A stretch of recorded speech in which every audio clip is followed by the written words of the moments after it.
Olá pessoal, tudo bem?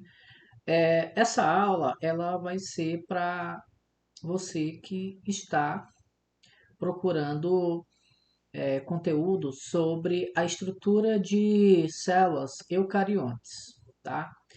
Então nós iremos falar sobre essa característica geral de uma célula eucarionte, tá?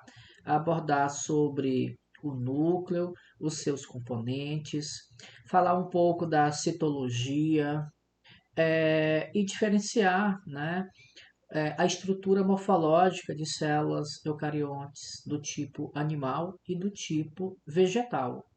Então, após a vinheta, nós iremos começar falando um pouco sobre o marco histórico da citologia, tá?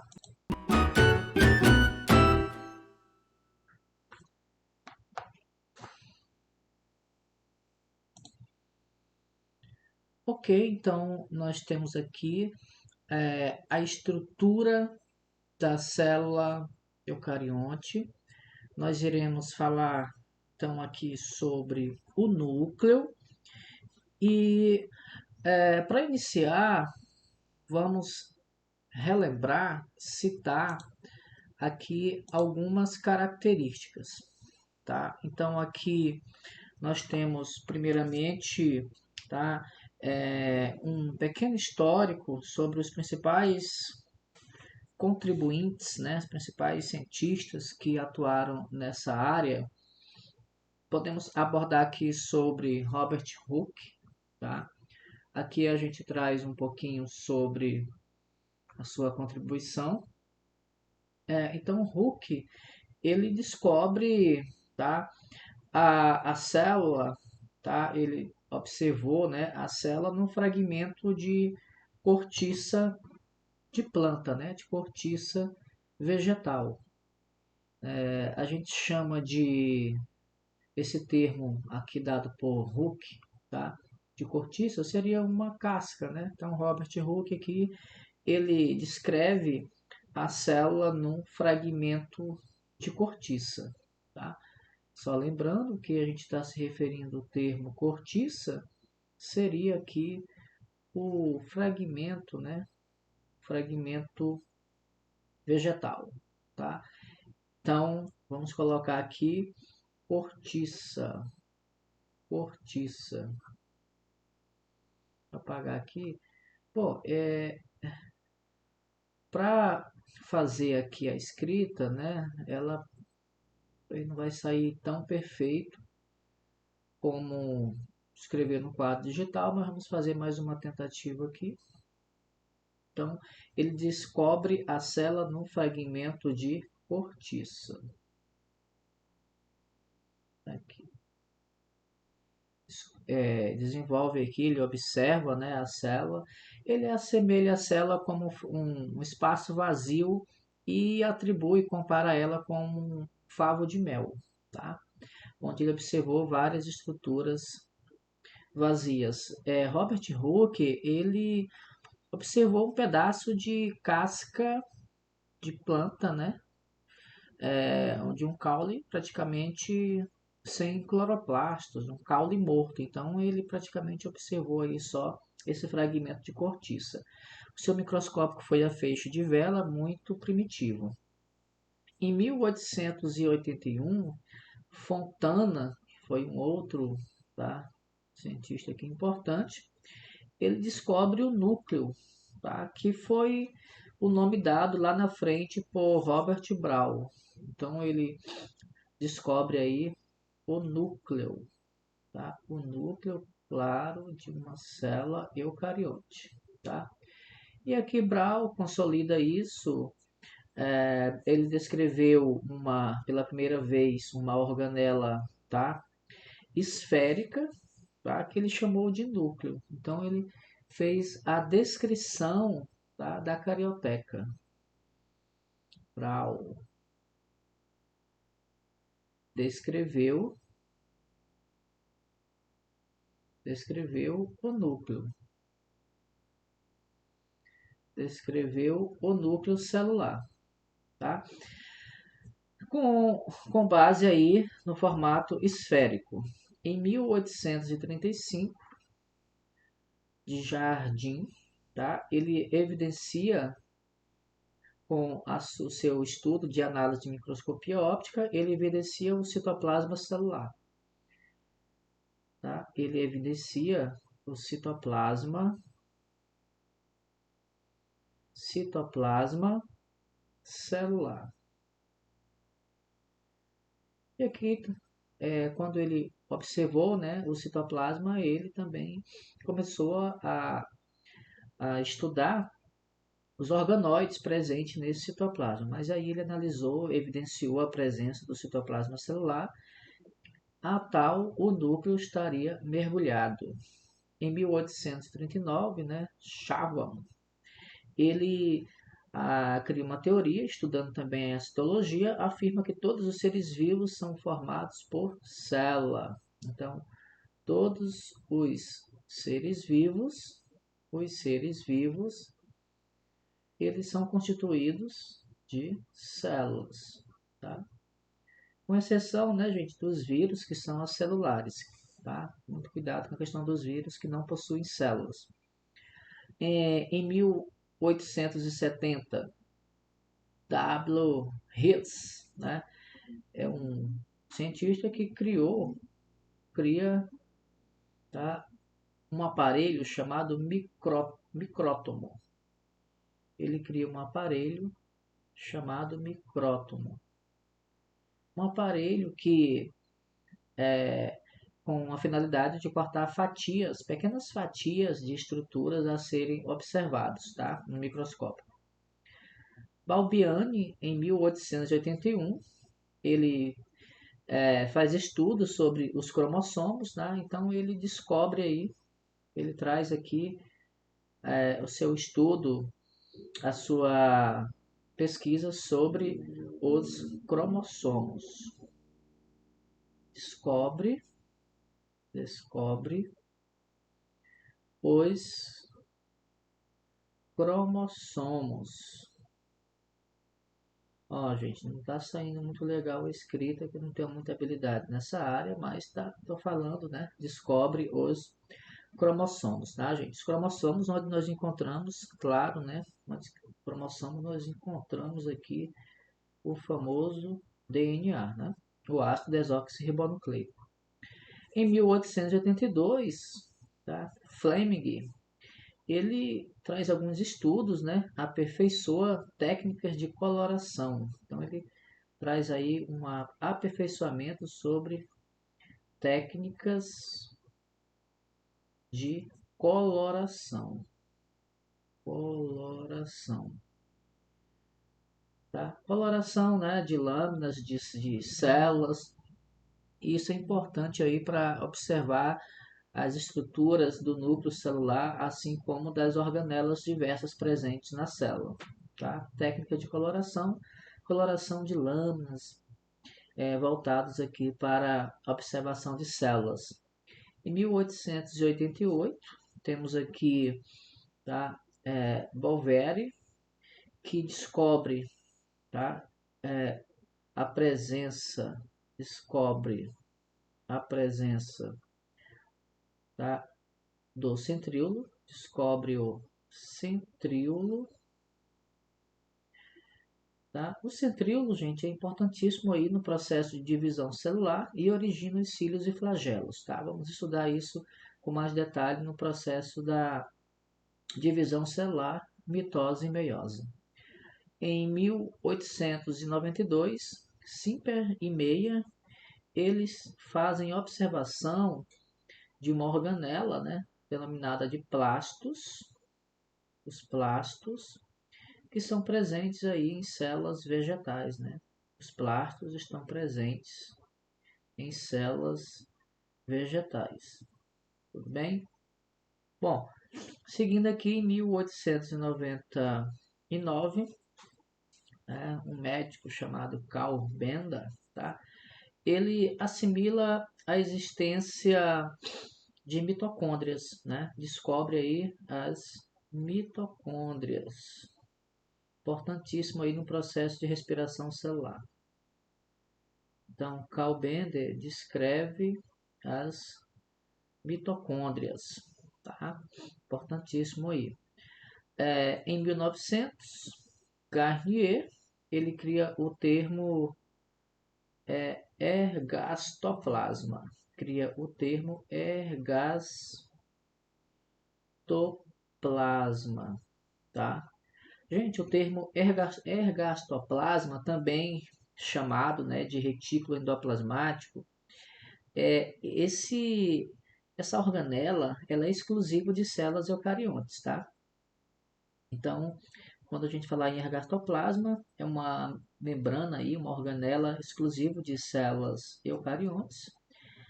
É formada a partir de uma invaginação, tá? Da membrana plasmática, que é constituída por uma rede de túbulos de vesículas achatadas e interconectadas, que se comunica aí com o envoltório nuclear, que aí a gente está falando da carioteca. Tá? Em 1901, Hugo de Vries traz aí, né, em 1901, vamos colocar aqui, Hugo de Vries, ele fala sobre, tá, postula aí a ocorrência de mutações. Nessa época, os evolucionistas acreditavam que as mutações seriam responsável pela modificação das espécies de forma geral. Tá? Nessa época, o neodarwinismo, ou teoria sintética da evolução, que abordou sobre as mutações, além da seleção natural e recombinação gênica, como responsáveis aí pela evolução dos seres vivos. Tá? Então, Hugo de Vries trouxe a ideia aí de mutações. Em 1932, né, Snow, ou Kino e Ruskan, não sei se a pronúncia seria isso corretamente, eles montaram, tá, o primeiro microscópio eletrônico. Então, eles montaram aí o primeiro microscópio eletrônico. Tá? Então, aqui é um pouquinho da história da citologia, trago aí para vocês. E vamos aqui para abordar, tá, um pouquinho sobre o núcleo celular. Então, pessoal, o núcleo celular, a gente pode observar, tá, que a sua estrutura, o seu aspecto conceitual, tá, que nós temos nele, né, constituindo principalmente, né, principal constituinte das células eucarióticas. E é no núcleo que nós iremos encontrar justamente, tá, no núcleo que nós iremos encontrar, tá, o DNA, que é o ácido desoxirribonucleico responsável aqui pelo comando, tá? Pelo comando da célula, pelo controle da célula. Então a gente tem aqui na imagem abordando aqui uma célula eucarionte vegetal, né? E aqui nós temos morfologicamente a imagem ilustrativa aqui de uma célula eucariótica animal, tá? E é importante ressaltar que as duas são células, tá, eucariontes, possuem núcleo, possuem carioteca, mas elas apresentam aí algumas distinções morfologicamente falando e também com relação a algumas organelas que estão presentes numas e na outra não, tá? Então a gente pode observar a estrutura de uma célula eucariótica, tá? Com enfoque à presença do núcleo, onde ele é protegido por uma membrana lipoproteica toda porosa, tá? Denominado de carioteca. E aqui internamente nós temos então, o material genético, o núcleo celular. Tudo bem? Então, continuando aqui, né? Aqui é só para a gente observar morfologicamente que uma célula, tá, eucarionte, no caso aqui a eucariótica animal, tá, ela tem um núcleo protegido por uma carioteca, tá? Mas aqui nós temos a estrutura de uma célula procariótica, uma célula procariótica, tá? Onde nós não conseguimos observar núcleo individualizado. O material genético praticamente ele fica disperso dentro do citoplasma, tá? Onde ocorre uma certa bagunça, né? Vamos dizer assim, uma bagunça desse material genético. Tá? A gente não consegue observar nos seres procariotes, por exemplo, aqui uma célula bacteriana, um núcleo individualizado. Então, eu tenho aqui o material genético disperso no citoplasma e, com a observação, a presença de uma única organela, tá? Responsável pela síntese proteica, que seria aqui os ribossomos. Seria a única organela presente aqui nos procariontes, tá? Claro que nos procariontes, nas bactérias modernas, né, ou eubactérias, nós vamos encontrar em alguns grupos a presença de plasmídios, tá? Importante aí contra a ação de resistência bacteriana. Plasmídios são DNA em formato de círculo, além do nucleolo, tá? Presença aí de nucleolo, algumas bactérias aí mais modernas, tá? Mas o nosso enfoque aqui é o núcleo celular. A intenção aqui é só mostrar que as células eucarióticas apresentam núcleo individualizado e as células procarióticas não vão ter essa característica. Nós temos aqui o núcleo celular de uma célula de planta, né, de uma célula vegetal. Aqui nós temos o vacúolo citoplasmático, empurra praticamente as outras organelas para o canto, ele ocupa muito espaço, mas aqui está a presença do núcleo. Tá? Aqui o núcleo, a constituição pela carioteca, presença de DNA mais nucleoplasma, forma aqui o núcleo, presença de nucleus, aqui aderido, né, nós temos o retículo endoplasmático ou ergastoplasma, presença de microtúbulos, a presença da membrana plasmática e a membrana celulósica, tá? Ou parede celular, parede celulósica. As mitocôndrias, respiração celular, os cloroplastos, importantíssimo aí no processo fotossintético, presença de microfilamentos, de vesículas, o complexo de Golgi, né? Uma membrana, uma organela que faz aí o processo de armazenamento, empacotamento e transporte de substâncias. Então, essa aqui é a estrutura de uma célula eucariótica vegetal e o núcleo, tá, dessa célula está aqui nesse cantinho, protegido por uma membrana porosa, a carioteca. Então, seguindo, pessoal, o núcleo celular, alguns aspectos, algumas características, né? Apresenta um aspecto morfológico geralmente arredondado, em sua maioria. Existem células sem núcleo, denominadas anucleadas. Tá? Aqui no caso das hemácias, são anucleadas. As células que possuem um único núcleo, nós chamamos de mononucleadas, mas em alguns casos também células que são binonucleadas e multinucleadas. Então, aqui as hemácias, representando as anucleadas, os leucócitos, tá? Representando aqui as células mononucleadas. Aqui nós temos o paramécio, tá? O paramécio, um tipo de protozoários, representando aqui as células binonucleadas e as células multinucleadas, né? Célula muscular esquelética. Então, algumas curiosidades, algumas características em relação à presença do núcleo nessas células. Tá? Seguindo, a gente coloca aqui que a existência do núcleo, tá, é a principal característica das células eucarióticas.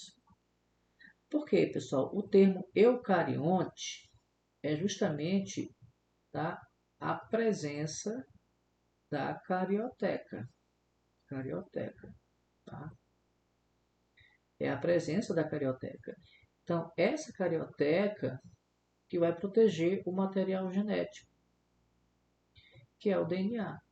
tá? Carioteca, ou cariomembrana, ou cariolinfa, mas a carioteca ela é exclusiva de células eucariontes. Significa dizer que nas células procariontes, por exemplo, nas bactérias, nós não teremos, tá, a presença desse tipo de membrana de célula.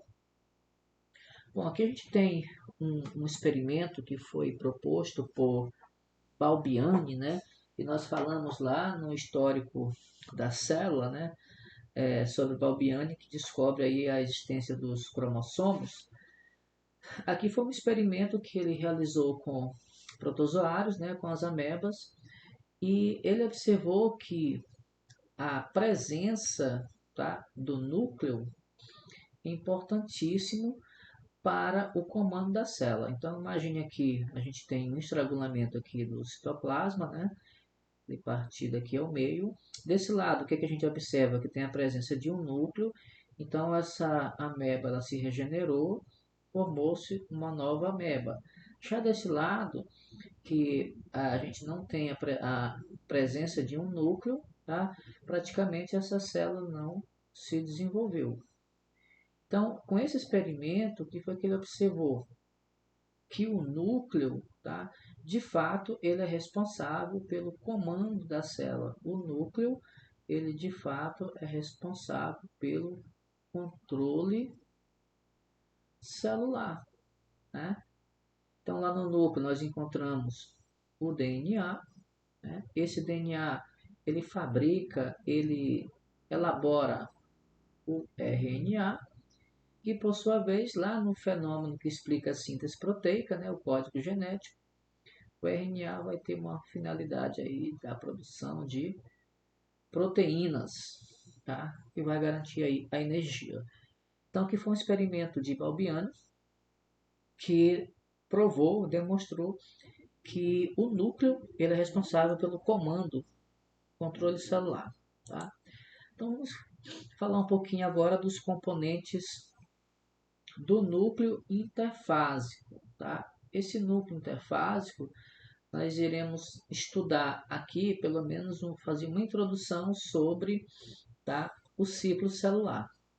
Porque o nosso objetivo, estudando aqui o núcleo celular, é ter um pré-requisito para mais na frente estudar sobre a divisão da célula, mitose e meiose.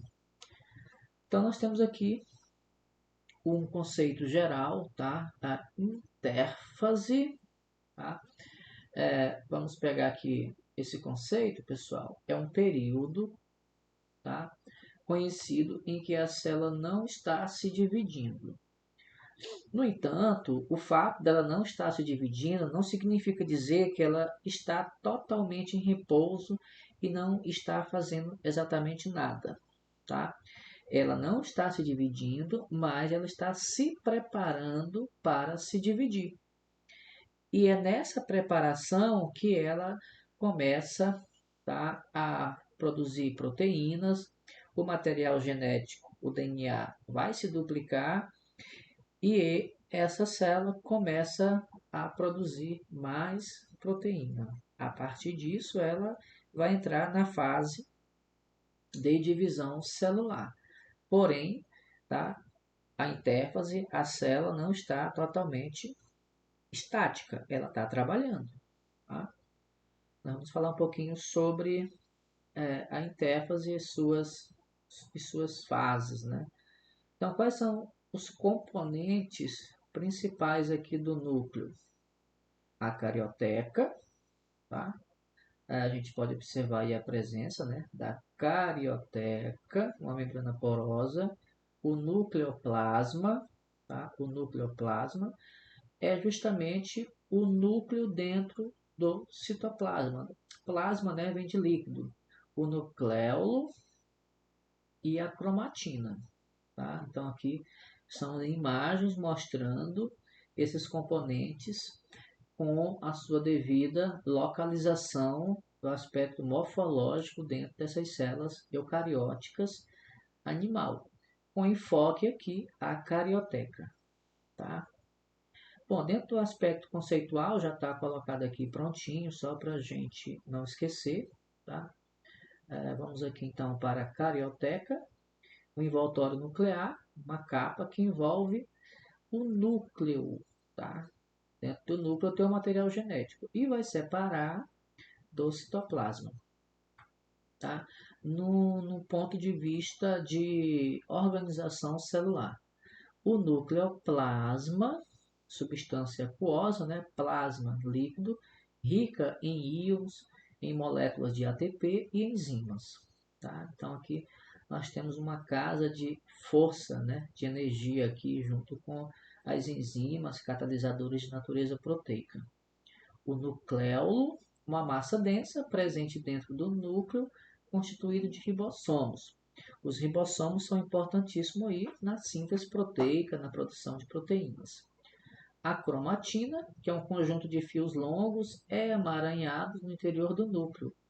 Então a imagem aqui retrata, tá, o DNA. Nós temos aqui uma proteína chamada de histonas e aqui o cromossomo duplicado, tá? O cromossomo aqui com as suas cromátides, né? Mostrando aqui praticamente dois lados iguais, que é um cromossomo do tipo metacêntrico, tá? E aqui a gente imagina puxar um fiozinho aqui desse cromossomo, a gente tem aqui algumas características, né? A presença de proteína, que nós chamamos de histonas, e o DNA, onde traz as características aí do indivíduo. Uma outra imagem, só mostrando aí, tá? Os nucleossomos, a presença de histonas, que são as proteínas, e o DNA, tá? Que é constituído de uma dupla hélice, aproximadamente aqui 2 nanômetros. Tá? Seguindo, abordando um pouquinho sobre cromatina e cromossomos, tá? A questão da duplicação, da desespirilação. Tá? Desse lado aqui nós temos esse fio, tá? Que está desespiralado, a cromatina, e já aqui a espirilação, o cromossomo. Tá? Esse cromossomo aqui, ele entrando em ação, por exemplo, lá na intérfase, né? Na fase S, ele se duplica. Tá? O cromossomo ele se duplica. Tá? Fazer aqui um outro cromossomo juntinho disso. A gente que são dois cromossomos aqui e esse aqui se duplicou. Tá? Colocando aqui, fazer um desenhozinho aqui. Suponhamos que aqui seja um cromossomo duplicado. Aqui está ele bem bonitinho, tá? Então a duplicação do cromossomo. Então, olha, cromatina, desesperilado, desespirilação, desespirilização e os cromossomos. E aqui no caso o cromossomo já está espiralado. Tá? No cromossomo é onde nós teremos todo o nosso suporte físico, né? Nossas informações, nossas características. Aqui a gente tem um outro aspecto para retratar a cromatina e cromossomos. Eu tenho aqui o centrômero, tá? Então, as perninhas aqui, o braço. Mais especificamente, essa região aqui a gente chama de cromátides. Cromátides, tá? O centrômero, o centro cromossomo. E aqui esse cromossomo ele tem dois lados iguais. É um cromossomo do tipo metacêntrico. E aqui nessa região a gente observa, né, a presença aqui do DNA, tá bom?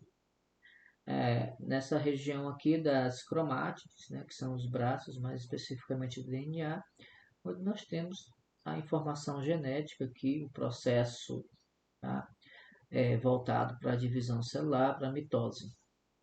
Bom, aqui são algumas imagens, só para a gente ver algumas características da posição do centrômero, indicando, tá, o tipo de cromossomo. Bom, primeiro aqui, ó, a gente observa o centrômero, praticamente os dois lados são equivalentes, são iguais, então aqui é o metacêntrico. Já o segundo cromossomo, a gente observa uma distinção da parte inferior para a superior. Tá? Nessa parte superior, as cromátides não vão ser proporcionais ao mesmo tamanho da parte inferior. Tá? Vão ser um pouquinho diferentes, um pouquinho menores. Então, é o submetacêntrico. Aqui ela já está praticamente bem menor, tá? Uma espécie aqui de pontinha aqui de alicate, formando aqui o acrocêntrico. E nesse último nós temos praticamente só um lado, né, de cromossomo. É o cromossomo terminal. Esse aqui é o telocêntrico. Tá? Só para a gente distinguir, falar de cromossomo de acordo com a posição do centrômero.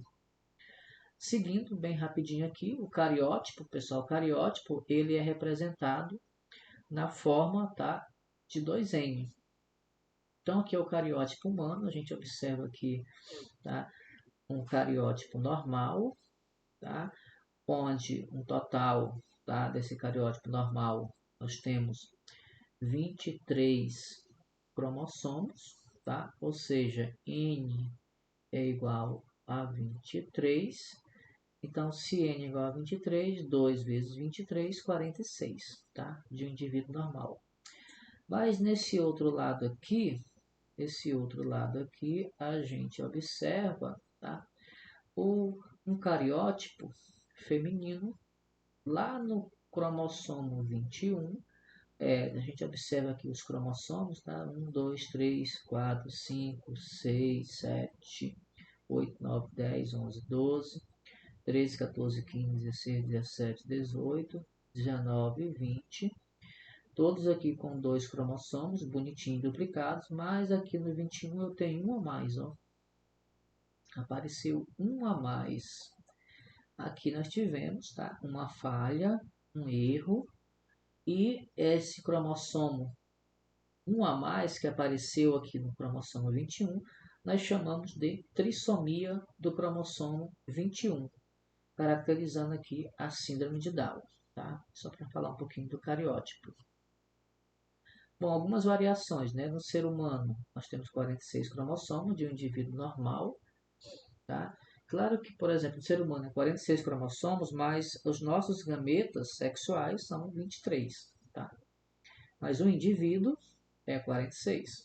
O cachorro tem 78 cromossomos, o cavalo 64, Dália 64, Drosófila, né, 8, Drosófilas, ervilha 14, milho 20 e o tatu 64. Só algumas curiosidades aqui. Então vamos falar um pouquinho sobre os ácidos nucleicos, tá? Os ácidos nucleicos, aspecto conceitual, um pouquinho aqui o aspecto conceitual, vamos aqui, são substâncias orgânicas, ou seja, presença de carbono, ricas aí em fósforo e nitrogênio. Os ácidos nucleicos, pessoal, DNA e RNA, estão presentes em todos os seres vivos. Foi descoberto aqui por Federico Fechner, estudou os ácidos nucleicos, analisando piócitos, né, o pus humano. A constituição, formada por um conjunto de nucleotídeos, que aqui nós iremos estudar no código genético. Nós temos aqui o nucleotídeo de RNA e o nucleotídeo de DNA. Então, o que a gente observa aqui? Uma nucleotídeo de DNA, uma desoxirribose, ligado a um radical fosfato, tá? Ligado a um radical fosfato, e uma base nitrogenada. No caso, DNA, adenina, timina, citosina e guanina. Já no nucleotídeo de RNA, praticamente a mesma estrutura, ligado ao radical fosfato, tá? Ligado a uma ribose, ok? E a base nitrogenada. No entanto, na base nitrogenada, vamos ter a diferença da uracila para a timina. As outras bases nitrogenadas seriam a mesma. Então, onde que eu vou encontrar a diferença de nucleotídeos de DNA para RNA? Na base nitrogenada. A gente observa que na de DNA eu tenho a presença de timina e na de RNA eu vou observar a presença da uracila. Ok? Bom, então para finalizar, vamos aqui analisar aqui, fazer rapidinho uns exercícios, chamando aqui de videocício, tá? Respondendo aqui com vocês bem rapidinho. Bom, na primeira questão, diz o seguinte: uma célula vegetal possui 2N igual a 10 cromossomos em suas células somáticas. Um estudante, ao analisar as células meióticas, né, desta espécie, observa-se na metáfase 1 um total de... Bom, pessoal, na metáfase 1 ocorre, né, a condensação dos cromossomos homólogos. Como ele está dizendo aqui, se a espécie vegetal possui em suas células somáticas 2N igual a 10, as células meiose 1 terão a mesma quantidade, né? Então, 10 cromossomos, 5 pares de cromossomos de cada lado. Então, a gente pode conferir aqui um total de 20 cromossomos. Tá? Então, aqui a letra D seria aqui a resposta, né? No total aqui da letra, aliás, da questão número 1. Tá? Então, 20 cromátides irmãs. Então, letra D de dado. Vamos ver aqui essa outra. Na questão de número 2, diz o seguinte: assinale com V para verdadeiro ou F para falso. Tá? Vamos ver aqui. Na questão de número 2. Vamos lá. A carioteca é uma membrana lipoproteica dupla presente durante as mitoses. Presente durante a mitose. A carioteca, pessoal, é constituída por membrana lipoproteica dupla presente durante o período interfásico, tá? Durante o período interfásico. Então, essa primeira aqui é falso, tá? Os nucleus, corpúsculos ricos em RNA ribossômicos, são observados na intérfase. Então, aqui é verdadeiro, tá? Os cromossomos condensados na fase inicial da mitose são constituídos por duas cromátides. Tá certo também, verdadeiro. E os cromossomos homólogos são os que apresentam seus genes com alelos idênticos. Não, gente, homólogos não estão na mesma posição, mas para características diferentes. Então, letra C. Falso, verdadeiro, verdadeiro, falso. Bem rapidinho aqui a terceira. O excesso de exercício físico pode ser prejudicial à saúde, pois, quando as células são colocadas em uma situação de injúria, pode sofrer danos irreversíveis e morrer por necrose. Tá? Outro tipo de morte celular na qual as próprias células desencadeiam mecanismos que as levam à morte é conhecido como... Bom, tem uma característica, né, durante a intérfase também, quando a célula apresenta algum defeito, algum dano, e esse defeito pode prejudicar as células sadias, ela se programa para se suicidar. Seria a morte celular programada, chamada apoptose, letra B de bola. Questão 4, é a questão da FUVEST. Qual das alternativas refere-se a um cromossomo? Tá? Então, o conceito de cromossomo: um conjunto de moléculas de DNA com todas as informações genéticas da espécie. Letra B, uma única molécula de DNA com informação genética para algumas proteínas. Letra C, um segmento de molécula de DNA com informações para a cadeia polipeptídicas. Não. Uma única molécula de RNA com informação para a cadeia polipeptídica. O RNA não, né, gente? Uma sequência de 3 bases nitrogenadas de RNA também não. Vamos analisar aqui a letra A e letra B. Conjunto de moléculas de DNA com todas as informações genéticas da espécie? Não. Aqui nós teremos uma única molécula de DNA com informação genética para algumas proteínas. Aqui Letra B de bola seria a mais ideal, tá? Letra B. Quinta, são exemplos de células anucleadas. Pessoal, aquelas células sem núcleo, né? Elas vão estar presentes aí, nós falamos na aula, né? De hemácias de mamíferos. Bem tranquilo aqui, bem rapidinho, letra B de bola. Próxima, da PUC Rio de Janeiro, os cromossomos são constituídos principalmente por... Bom, principalmente nos cromossomos nós teremos aqui a presença dos ácidos desoxirribonucleicos. Tá? Letra E. Sétima, o nucleolo, estrutura que pode ser observada no interior do núcleo, origina, aqui na sétima, tá? Falando, né, dele, os ribossomos, ou seja, importante aqui na presença de síntese proteica, tá, gente? Ribossomos. A 8 e última, só para finalizar aqui, a intérfase é uma fase que ocorre o repouso celular. Afirmativo está. Bom, nós falamos que na intérfase a célula ela não está em repouso, ela está em trabalho. Só não vai estar se dividindo ainda, tá? Então lá na intérfase nós temos a duplicação do cromossomo. Não está incorreta, porque ela não está em repouso, tá? E ocorre a duplicação do DNA, especificamente na fase chamada S, tá?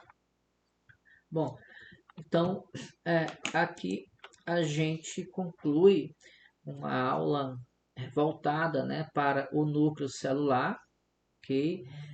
Espero que tenham de alguma forma ajudado aqui com vocês nessa aula, aqui principalmente trazendo as características da citologia e da importância do núcleo celular, especificamente aí das células eucarióticas, animal e vegetal, tá?